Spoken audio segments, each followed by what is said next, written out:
ધોરણ 6 વિજ્ઞાન પ્રકરણ 10 ગતિ અને અંતરનું માપન motion and measurement of distances. વાહન વ્યવહારની વાર્તા. પ્રાચીન સમયમાં લોકો પાસે વાહન વ્યવહારના વધુ સાધનો ન હતા. તેઓ ચાલીને યાત્રા કરતા હતા તથા તેમનો સામાન પોતાની પીઠ પર મૂકીને અથવા તો પશુઓની પીઠ ઉપર લાદીને લઈ જતા હતા. પ્રાચીન સમયમાં જળમાર્ગોમાં અવરજવર માટે હોડીનો ઉપયોગ કરવામાં આવતો હતો. શરૂઆતમાં લાકડાના ટુકડામાં એક ખાડો એટલે કે પોલાણ બનાવીને હોડી બનાવવામાં આવતી હતી. ત્યારબાદ લોકોએ લાકડાના ટુકડા એકબીજા સાથે જોડીને હોડી બનાવવાનું શીખી લીધું. આ હોડી પાણીમાં રહેનારા પ્રાણીઓના આકાર જેવી હતી. પ્રકરણ 8 તેમજ 9માં માછલીના ધારારેખ્ય એટલે કે હોડી જેવા આકારની આકૃતિને યાદ કરો. પૈડાની શોધ બાદ વાહન વ્યવહારની પ્રણાલીમાં અત્યંત મહત્વપૂર્ણ પરિવર્તન આવ્યા. પાછલા કેટલાક વર્ષોમાં પૈડાની રચનામાં સુધારો કરવામાં આવ્યો. પૈડાથી ચાલતા વાહનોને ખેંચવા માટે પશુઓનો ઉપયોગ કરવામાં આવતો હતો. 19મી સદીની શરૂઆત સુધી વ્યક્તિઓ એક સ્થાનથી બીજા સ્થાન સુધી પરિવહન માટે પશુશક્તિનો ઉપયોગ કરતા હતા. વરાળ યંત્રની શોધથી એક નવા જ શક્તિ સ્ત્રોતનો સમાવેશ થયો. વરાળ યંત્ર દ્વારા ચાલતી ગાડીઓ તથા માલગાડીઓના ડબ્બાઓ માટે રેલવેના પાટાનું નિર્માણ કરવામાં આવ્યું. ત્યારબાદ સ્વચાલિત વાહન એટલે કે ઓટોમોબાઈલ આવ્યા. પાણી પર પરિવહન કરતા સાધનોમાં મોટરથી ચાલતી બોટ અને જહાજોનો ઉપયોગ થવા લાગ્યો. 19મી સદીની શરૂઆતના વર્ષોમાં વાયુયાનનો વિકાસ થયો. ત્યારબાદ તેમાં સુધારો કરવામાં આવ્યો તથા તેને મુસાફરી તથા સામાન લઈ જવા યોગ્ય બનાવવામાં આવ્યા. ઇલેક્ટ્રિક રેલગાડી, મોનોરેલ એટલે કે એક જ પાટા પર ચાલતી ટ્રેન, સુપરસોનિક વિમાનો એટલે કે અવાજની ઝડપે ઉડતા વિમાનો, અંતરિક્ષયાન 20મી સદીના કેટલાક યોગદાન છે. How far have you travelled? How wide is this desk? લોકો કેવી રીતે જાણકારી પ્રાપ્ત કરતા હતા કે તે કેટલું ચાલ્યા? તમે કેવી રીતે જાણકારી મેળવશો કે તમારી શાળા સુધીનું અંતર તમે ચાલીને જઈ શકશો અથવા શાળા સુધી પહોંચવા માટે તમારે બસ અથવા રિક્ષાની જરૂર પડશે? શું તમારે કંઈ ખરીદવું હોય ત્યારે બજાર સુધી ચાલીને જવું સંભવ હોય છે? તમે આ પ્રશ્નોના ઉત્તર કેવી રીતે મેળવશો? કોઈ સ્થાન કેટલું દૂર છે તે પહેલાં જાણવું જરૂરી છે, જેથી આપણે અનુમાન લગાવી શકીએ કે ત્યાં સુધી કેવી રીતે પહોંચી શકાય. જેમ કે ચાલીને, બસ દ્વારા, રેલવે દ્વારા, પાણીમાં હોડી દ્વારા, વિમાન દ્વારા અથવા કોઈ અંતરિક્ષયાનની જરૂર પડશે. ક્યારેક એવી વસ્તુઓ પણ હોય છે કે જેની લંબાઈ અને પહોળાઈ જાણવાની આપણને આવશ્યકતા હોય છે. પહેલી તથા બુજોના વર્ગમાં મોટી મોટી પાટલીઓ છે જેની ઉપર બે વિદ્યાર્થીઓ બેસે છે. પહેલી તથા બુજો એક સાથે એક પાટલી ઉપર બેસે છે, પરંતુ મોટા ભાગે તેઓમાં એ વાતને લઈને ઝઘડો થાય છે કે તેનો સાથીદાર પાટલીના વધારે ભાગનો ઉપયોગ કરે છે. શિક્ષકના સૂચનને અમલ કરીને તેઓએ પાટલીની લંબાઈ માપવાનું નક્કી કર્યું. પાટલીની ઠીક મધ્યમાં એક ચિહ્ન બનાવ્યું તથા પાટલી પર નિશાની એટલે કે રેખા બનાવીને બરાબર 2 ભાગમાં વહેંચી. તે બંને પોતાના મિત્રો સાથે ગિલ્લી દંડા રમવાના શોખીન છે. બુજો તેની સાથે ગિલ્લી દંડાની જોડી લઈને આવ્યો છે. અહીં આકૃતિ 10.2માં તેમણે ગિલ્લી અને દંડાનો ઉપયોગ કરીને પાટલીની લંબાઈ કઈ રીતે માપી તે દર્શાવવામાં આવ્યું છે. તેવું લાગે છે કે પાટલીની લંબાઈ 2 દડાની લંબાઈ તથા 2 ગિલ્લીની લંબાઈ બરાબર છે. પાટલીની મધ્યમાં રેખા ખેંચવાથી બંને ખુશ દેખાય છે, કારણ કે બંનેને અડધી અડધી પાટલી પ્રાપ્ત થઈ, જેમાં પાટલીનો અડધો ભાગ લંબાઈમાં 1 દંડા અને ગિલ્લીની લંબાઈ બરાબર છે. કેટલાક દિવસ પછી મધ્યમાં ખેંચેલ રેખા એટલે કે લીટી ભૂંસાઈ ગઈ. બુજોનો જૂનો ગિલ્લી દંડો ખોવાઈ ગયો હોવાથી તેની પાસે ગિલ્લી દંડાની નવી જોડી છે. હવે જોઈએ કે તે ગિલ્લી દંડાની નવી જોડીનો ઉપયોગ કરીને કેવી રીતે પાટલીની લંબાઈ માપે છે. જુઓ, જ્યારે નવા ગિલ્લી દંડાની જોડ વડે માપવામાં આવે છે ત્યારે પાટલીની લંબાઈ 2 દડા તથા 1 ગિલ્લી અને થોડીક જ વધારાની જગ્યા બચી હોય તેમ દેખાઈ રહી છે. જે એક ગિલ્લીની લંબાઈ કરતાં ઓછી છે. હવે શું કરીશું? તમે પહેલી અને બૂજોને શું સલાહ આપશો જેથી તે પાટલીની સંપૂર્ણ લંબાઈ માપી શકે? શું તે લંબાઈ માપવા માટે ક્રિકેટના સ્ટમ્પ તથા ગિલ્લીઓનો ઉપયોગ કરી શકે છે? અથવા તમે વિચારો છો કે એવું કરવાથી પણ આવી જ સમસ્યા ઊભી થશે? તે એક કામ કરી શકે છે. એક નાની દોરી લઈ તેના પર 2 ચિહ્ન બનાવે. આ દોરીની લંબાઈ હશે. જે આ દોરીની મદદથી પાટલીની લંબાઈ માપી શકે છે. તે આ દોરીનો ઉપયોગ દોરીથી નાની લંબાઈનું અંતર માપવા કઈ રીતે કરશે? તે દોરીને વાળીને અડધો, 1/4 અને 1/8 ભાગ બનાવી શકે છે. હવે કદાચ પહેલી અને બૂજો પાટલીની ચોક્કસ લંબાઈ દોરીની મદદથી માપી શકશે. તમે કહેશો કે તે તેના કંપાસ બોક્સમાં રહેલી ફૂટપટ્ટીનો ઉપયોગ કરીને પણ તેઓ તેમની સમસ્યા હલ કરી શકે છે? હા, વાસ્તવમાં આવું કરવું જોઈએ. બૂજોએ વાંચ્યું હતું કે જ્યારે આવા માપનના ચોક્કસ સાધનો ન હતા ત્યારે લોકો કેવી રીતે અંતર માપતા હશે તથા તે જાતે પણ ભિન્ન ભિન્ન અંતર માપવાનો પ્રયાસ કરી ચૂક્યો છે. એવા કેટલાય પ્રસંગો આવે છે જ્યારે આપણે લંબાઈ માપવાની જરૂરિયાત પડે છે. દરજી કપડાની લંબાઈ, તેમાંથી ઝભ્ભો બનશે કે નહીં તે જાણવા માટે માપે છે. મિસ્ત્રી કોઈ કબાટની લંબાઈ કેમ માપે છે? કારણ કે તે જાણી શકે કે તેના દરવાજા બનાવવા માટે કેટલા લાકડાની જરૂર પડશે. કોઈ ખેડૂતને પોતાના ખેતરની લંબાઈ, પહોળાઈ તથા ક્ષેત્રફળ જાણવાની આવશ્યકતા એટલા માટે હોય છે કે તે જાણી શકે કે તેના ખેતરમાં કેટલા બીજ રોપવાની જરૂરિયાત છે તથા તેને તેના પાક માટે કેટલા પાણીની જરૂર પડશે. જ્યારે તમને પૂછવામાં આવે કે તમારી લંબાઈ કેટલી છે ત્યારે તમે એક સરળ રેખીય લંબાઈ બતાવશો કે જે તમારા માથાથી તમારા પગની એડી સુધીની લંબાઈ બરાબર હોય. આ સાવરણી કેટલી લાંબી છે? આ પાટલી કેટલી પહોળી છે? દિલ્હીથી લખનઉ કેટલું દૂર છે? પૃથ્વીથી ચંદ્ર કેટલો દૂર છે? આ બધાય પ્રશ્નોમાં એક વાત સરખી છે. તે બધા 2 સ્થાનો વચ્ચેના અંતર સંબંધિત છે. 2 સ્થાન પાટલીની 2 કિનારીની જેમ નજીક હોઈ શકે છે અથવા તેનાથી વિપરીત જમ્મુથી કન્યાકુમારીની જેમ એકબીજાથી અત્યંત દૂર પણ હોઈ શકે છે. ચાલો હવે આપણે અંતર અથવા લંબાઈ માપીએ ત્યારે ચોક્કસ રીતે શું કરવું જરૂરી છે તે જાણવા કેટલાક માપન કરીએ. કેટલાક માપન. સમ મેઝરમેન્ટ્સ. પ્રવૃત્તિ 1. આ પ્રવૃત્તિ સમૂહમાં રહીને દરેક એક કરીને કરો. તમારા પગલાની લંબાઈને એકમ માપ માનીને તમારા વર્ગની લંબાઈ તથા પહોળાઈ માપો. તમને એવું લાગ્યું કે કેટલોક ભાગ માપવાનો બાકી રહી ગયો કે જે તમારા પગલાની લંબાઈથી નાનો છે? પહેલાની જેમ તમે તમારા પગલાની લંબાઈ માપવા માટે દોરીનો ઉપયોગ કરો. તમારા પરિણામોની નોંધ કોષ્ટક 10.1માં કરો. પ્રવૃત્તિ 2. સમૂહમાં કાર્ય કરો. તમારામાંથી પ્રત્યેક તમારી વેંતનો ઉપયોગ તમારા વર્ગના ટેબલની લંબાઈ માપવા માટે કરો. માપન માટે અહીંયા પણ તમે એ જુઓ છો કે તમારે તમારી એક વેંત જેટલી લાંબી દોરી તથા આ દોરીની લંબાઈના ટુકડાઓના ભાગની આવશ્યકતા પડશે. તમારા તારણોને કોષ્ટક 10.2માં લખો. આપણે જોઈએ છે કે માપનનો અર્થ અજ્ઞાત જથ્થાની કેટલાક જ્ઞાત જથ્થા સાથે સરખામણી. આ જ્ઞાત જથ્થાને એકમ કહે છે. કોઈ માપના પરિણામને 2 ભાગોમાં વ્યક્ત કરી શકાય છે. એક ભાગ સંખ્યા છે જ્યારે બીજો ભાગ માપવામાં આવેલ લંબાઈનો એકમ હોય છે. ઉદાહરણ તરીકે પ્રવૃત્તિ 1માં જો વર્ગના રૂમની લંબાઈ તમારા 12 પગલાની લંબાઈ બરાબર હોય તો 12 એક સંખ્યા છે તથા પગલાની લંબાઈ એક એકમ છે જેને માપવા માટે પસંદ કરવામાં આવ્યો હતો. હવે કોષ્ટક 10.1 તથા 10.2માં નોંધેલા બધા માપોનો અભ્યાસ કરો. શું પ્રત્યેકના પગ વડે માપવામાં આવેલા વર્ગખંડની લંબાઈ સરખી છે?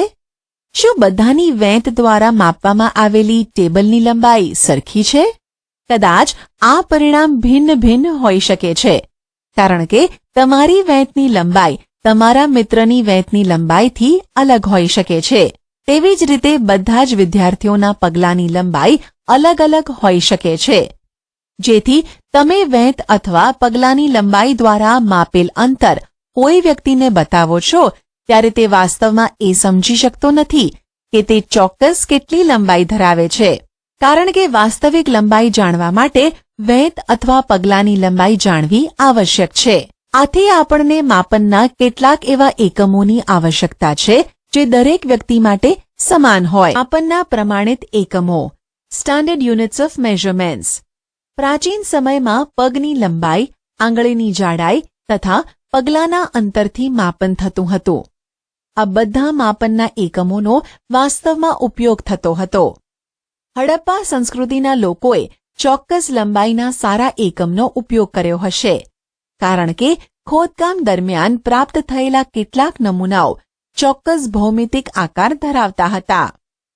કોણીથી આંગળીઓના છેડા સુધીનું અંતર ક્યુબિટ કે જે પ્રાચીન ઇજિપ્તના લોકો ઉપયોગ કરતા હતા, તેને વિશ્વના અન્ય દેશોમાં પણ માન્યતા પ્રાપ્ત હતી. વિશ્વના વિભિન્ન ભાગોના લોકો લંબાઈના એકમ સ્વરૂપે ફૂટનો ઉપયોગ કરતા હતા. અલગ અલગ વિસ્તારોમાં ફૂટની લંબાઈ થોડી અલગ અલગ હતી. લોકો 1 ગજ કપડું ફેલાયેલી ભુજાના છેડાથી પોતાના સુધી માપતા હતા. રોમવાસી પોતાના પગ અથવા પગલાંઓ દ્વારા લંબાઈ માપતા હતા. પ્રાચીન ભારતમાં ટૂંકું અંતર માપવા માટે આંગળી અથવા મુઠ્ઠીનો ઉપયોગ કરતા હતા. આજે પણ ભારતના કેટલાક શહેરોમાં ફૂલમાળી ફૂલહારને વેચતી વખતે પોતાના હાથની લંબાઈનો ઉપયોગ એકમ માત્રા તરીકે કરે છે. સુવિધા અનુસાર શરીરના એવા અનેક ભાગોનો એકમો સ્વરૂપે ઉપયોગ થતો રહ્યો છે. તેથી પ્રત્યેક વ્યક્તિના શરીરના માપોમાં થોડી ભિન્નતા હોવાને કારણે માપનમાં મૂંઝવણ આવી હશે. વર્ષ 1790માં ફ્રેન્ચે માપનની ચોક્કસ રીત બનાવી જેને મેટ્રિક પદ્ધતિ કહે છે. એક સમાનતા માટે સમગ્ર વિશ્વમાં વૈજ્ઞાનિકોએ માપનની એકમ માત્રાઓનો એક જૂથને સ્વીકારી લીધું છે. આજકાલ જે માપન પ્રણાલીનો ઉપયોગ થઈ રહ્યો છે જેને આંતરરાષ્ટ્રીય એકમ પ્રણાલી એસઆઈ યુનિટ કહે છે. લંબાઈનો એસઆઈ એકમ મીટર છે. આકૃતિ 6માં મીટર પટ્ટી બતાવવામાં આવી છે. તમારા કંપાસ બોક્સમાં રહેલ 15 સેન્ટીમીટરની ફૂટપટ્ટી પણ બતાવવામાં આવી છે. પ્રત્યેક મીટરને 100 બરાબર ભાગોમાં વિભાજિત કરી શકાય છે, જેને સેન્ટીમીટર કહે છે. 1 સેન્ટીમીટરને 10 બરાબર સરખા ભાગ હોય છે, જેને મિલીમીટર કહે છે. આ રીતે 1 metre is equal to 100 centimetre, 1 centimetre is equal to 10 millimetre. લાંબા અંતરને માપવા માટે મીટર એક સુવિધાજનક એકમ નથી. એના માટે આપણે એક મોટા એકમનો ઉપયોગ કરીએ છીએ જેને કિલોમીટર કહે છે. 1 kilometre is equal to 1000 metre. હવે આપણે આપણી બધી માપન પ્રવૃત્તિઓમાં એકમ માત્રાનો ઉપયોગ કરીને પુનરાવર્તિત કરી શકીએ છીએ તથા લંબાઈને એસઆઈ એકમમાં માપી શકીએ છીએ. એવું કરતા પહેલા આપણે અંતર તથા લંબાઈ માપવાની સાચી રીત જાણવી આવશ્યક છે. લંબાઈનું સાચું માપન કરેક્ટ મેઝરમેન્ટ ઓફ લેન્થ. આપણા દૈનિક જીવનમાં આપણે અનેક પ્રકારની માપન માત્રાઓનો ઉપયોગ કરીએ છીએ. લંબાઈ માપવા માટે આપણે મીટર સ્કેલનો ઉપયોગ કરીએ છીએ. દરજી માપપટ્ટીનો ઉપયોગ કરે છે, જ્યારે કપડાના વેપારીઓ મીટર પટ્ટીનો ઉપયોગ કરે છે. કોઈ પણ વસ્તુની લંબાઈ માપવા માટે યોગ્ય સાધનનો ઉપયોગ કરવો જોઈએ. તમે માપપટ્ટીનો ઉપયોગ કરીને વૃક્ષની જાડાઈ તથા તમારી છાતીનો ઘેરાવો માપી શકતા નથી. આવા માપોને માપવા માટે માપન પટ્ટી એટલે કે મેઝરિંગ ટેપ વધુ સુવિધાજનક છે. નાની વસ્તુઓ જેવી કે તમારી પેન્સિલનું માપ લેવા માટે તમે તમારા કંપાસ બોક્સમાં રહેલ 15 સેન્ટીમીટરની ફૂટપટ્ટીનો ઉપયોગ કરી શકો છો. લંબાઈ માપતી વખતે આપણે નીચેની સાવધાની રાખવી અત્યંત જરૂરી છે. ફૂટપટ્ટીને વસ્તુના સંપર્કમાં તેની લંબાઈ અનુસાર રાખો. કેટલીક ફૂટપટ્ટીના છેડા તૂટેલા હોઈ શકે છે. તમે આવી ફૂટપટ્ટીનો શૂન્ય આંક જોઈ શકતા નથી. આવી સ્થિતિમાં ફૂટપટ્ટીના શૂન્યાંકથી માપ લેવાનું ટાળો. તમે ફૂટપટ્ટીમાં બીજો કોઈ પૂર્ણાંક જેમ કે 1 સેન્ટીમીટર ઉપયોગમાં લઈ શકો છો.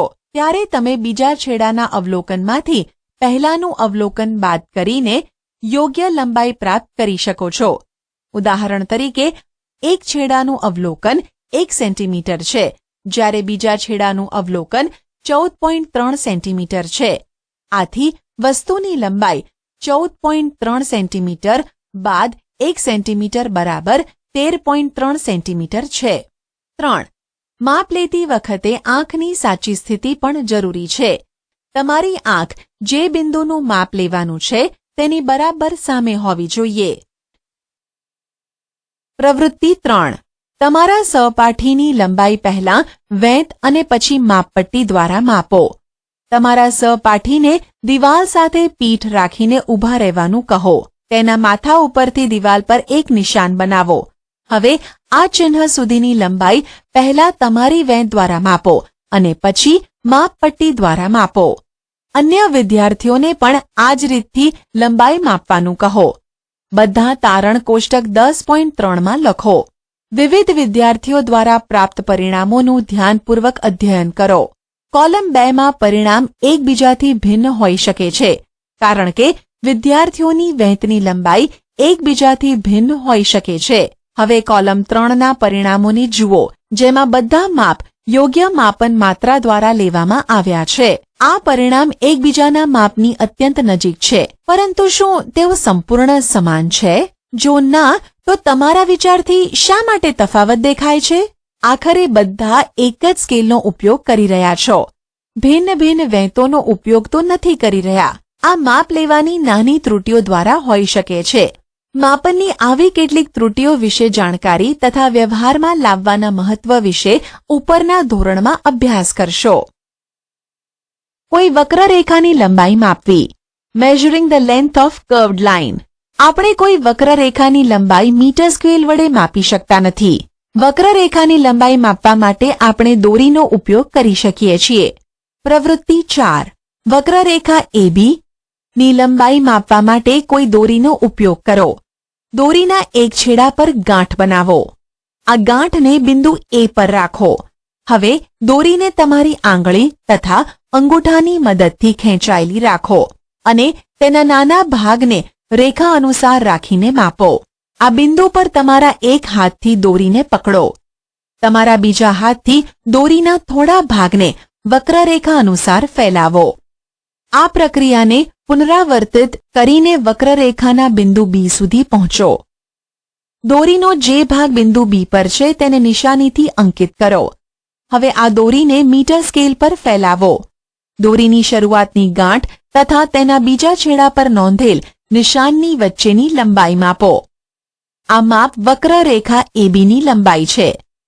આપણે જોયું કે અંતર તથા લંબાઈનું ચોક્કસ માપન માપવા માટે અત્યંત ચોકસાઈ રાખવી પડે છે અને માપન માટે કેટલાક પ્રમાણભૂત એકમ તથા માપન પરિણામોને વ્યક્ત કરવા માટે આપણને કેટલાક યોગ્ય સાધનોની જરૂર પડશે. આપણી આસપાસની ગતિશીલ વસ્તુઓ. મૂવિંગ થિંગ્સ અરાઉન્ડ અસ. પ્રવૃત્તિ 5. એવી વસ્તુઓ વિશે વિચારો જે તમે હમણાં જ જોઈ છે. તેની યાદી કોષ્ટક 10.4 માં લખો. સ્કૂલ બેગ, મચ્છર, ટેબલ, પાટલી પર બેઠેલ વ્યક્તિઓ, અહીં તહીં જતા લોકો, તેનાથી વિશેષ પતંગિયા, કૂતરા, ગાય, તમારો હાથ, નાના બાળકો, પાણીમાં તરતી માછલી, ઘર, કારખાનું, પથ્થર, ઘોડો, દડો, બેટ, ચાલતી રેલગાડી, સિલાઈ મશીન, દિવાલ, ઘડિયાળ, ઘડિયાળના કાંટા પણ હોઈ શકે છે. તમે જેટલી લાંબી યાદી બનાવી શકતા હોય તેટલી બનાવો. તેમાંથી કેટલી ગતિશીલ છે? કેટલી સ્થિર છે? તમે એ ધ્યાન આપ્યું હશે કે પક્ષી એક જ સ્થાને હોતા નથી, જ્યારે ટેબલ એ જ સ્થાને પડેલું હોય છે. આના આધારે એ સુનિશ્ચિત કર્યું હશે કે કોઈ વસ્તુ ગતિમાં છે કે સ્થિર છે. ચાલો આપણે કીડીની ગતિને ધ્યાનપૂર્વક જોઈએ. સાચો જવાબ પસંદ કરી યોગ્ય જગ્યાએ ડ્રેગ એન્ડ ડ્રોપ કરો. પ્રવૃત્તિ 6. જમીન પર એક સફેદ કાગળની મોટી શીટ ફેલાવો, એટલે કે પાથરો. તેના પર ખાંડના કેટલાક દાણા નાખો. કીડીઓ આ ખાંડના દાણા તરફ આકર્ષિત થશે તથા તમે થોડી વારમાં જ એ કાગળની શીટ પર ઘણી બધી કીડીઓને ફરતી જોશો. કોઈ એક કીડીને તે કાગળ પરથી પસાર થઈ જાય કે તરત જ તેને પેન્સિલના ટપકાના ચિહ્ન વડે અંકિત કરો. જેમ જેમ કીડી કાગળ પર ચાલતી આગળ વધે તમે તેમ તેમ પેન્સિલથી ટપકા અંકિત કરતા જાઓ. કેટલાક સમય પછી કાગળની શીટને હલાવીને ખાંડના દાણા અને કીડીઓને દૂર કરો. એ વિવિધ બિંદુઓ તમે જે કાગળ પર અંકિત કર્યા હતા તેને તીરના નિશાન વડે જોડીને કીડીની દિશા બતાવો. એ તમામ બિંદુ કે જે અંકિત કર્યા હતા તે કેટલીક સેકન્ડના અંતરાલમાં કીડીની ગતિને દર્શાવે છે. ગતિ એ કોઈ વસ્તુની સ્થિતિમાં સમયની સાથે થતા કોઈ પ્રકારના ફેરફાર જેવી હોય છે, ખરું ને? ગતિના પ્રકાર. Types of motion. તમે સીધા રસ્તા પર વાહનની ગતિ, કોઈ પરેડમાં સૈનિકોની માર્ચ પરેડની ગતિ અથવા કોઈ પડતા પથ્થરની ગતિનું અવલોકન કર્યું હશે. આ કેવા પ્રકારની ગતિ છે? 100 મીટર દોડ હરીફાઈમાં પ્રતિસ્પર્ધી પણ સીધી રેખા પર દોડે છે. શું તમે તમારી આજુબાજુ જોઈને એવા પ્રકારના વધારે ઉદાહરણ વિચારી શકો છો? આ બધા ઉદાહરણોમાં આપણે એ જોઈએ છીએ કે વસ્તુઓ સીધી રેખામાં ગતિ કરે છે. આ પ્રકારની ગતિને સરળ રેખીય ગતિ કે સુરેખ ગતિ કહે છે. પ્રવૃત્તિ 7. એક પથ્થર લો, તેને દોરીના ટુકડાથી બાંધો તથા તમારા હાથની મદદથી તેને ઝડપથી ગોળ ગોળ ફેરવો. પથ્થરની ગતિને ધ્યાનથી જુઓ. આપણે જોઈએ છીએ કે પથ્થર વર્તુળાકાર માર્ગને અનુસરીને ગતિ કરે છે. આ ગતિમાં પથ્થરનું અંતર તમારા હાથથી સમાન રહે છે. આ પ્રકારની ગતિને વર્તુળાકાર ગતિ કહે છે. આશા છે કે તમને આ ઈ લર્નિંગ મોડ્યુલમાં મજા આવી હશે. આભાર.